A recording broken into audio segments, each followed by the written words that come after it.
Sir একটা কথা বলি। হ্যাঁ বলো। আপনার তো বিয়ের বয়স হয়েছে, আপনি বিয়ে করবেন না? আরে দয়া কি কোনো দুঃখের কথা, বিয়ের বয়স তো হয়েছে, বিয়ের দ্বারা তো আর করলাম না। আচ্ছা চল একটা মেয়ে দেখে আসি। চলেন।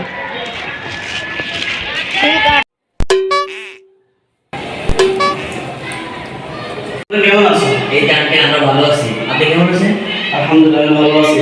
যাও আমার একটু মিষ্টি দিন আসো। না এটা মিষ্টি লাগবে না, মিষ্টি লাগবে না, আমি মিষ্টি খাই, আমার সাথে যারা আছে এভাবে মিষ্টি খাই। আপনি মুখ কথা বলেন, আপনার মুখটা ফুটকি। তোমার কি মেয়ে পছন্দ হয়েছে? জি আঙ্কেল আমার মেয়ে পছন্দ হয়েছে। তবে তুমি কি কাজ কাম করো? মানে এটা করবে এটা তাহলে আমার 3 অক্ষর একটা নাম দিচ্ছে।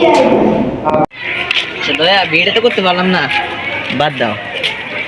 মেয়ে দেখার সময় অভিজিৎ কইছিল স্যার ওর একটু চাপ ছিল। চাপ ছিল মানে? স্যার চাপ ছিল মানে প্রস্তাব করতে গেছে। ও করতে পারলাম না। লাস্টটা কোথায়, চলো লাস্টটা দেখে আসি। লাস্টটা ডক্টর লেওরার কাছে। ডক্টর লেওরা আবার কি? ডক্টর লেওরা বিখ্যাত সায়েন্টিস্ট, এই বাংলাদেশের বিখ্যাত সায়েন্টিস্ট ডক্টর লেওরা। চলো। উনি হলেন বাংলাদেশের এক নম্বর সায়েন্টিস্ট ডক্টর লেওরা। ডক্টর লেওরা কেমন আছে? আলহামদুলিল্লাহ ভালো। আপনি? ডক্টর লেওরা এর মৃত্যুর কারণ কি? এর মাথায় ইট লাগার কারণে মারা গেছে, দেখছেন?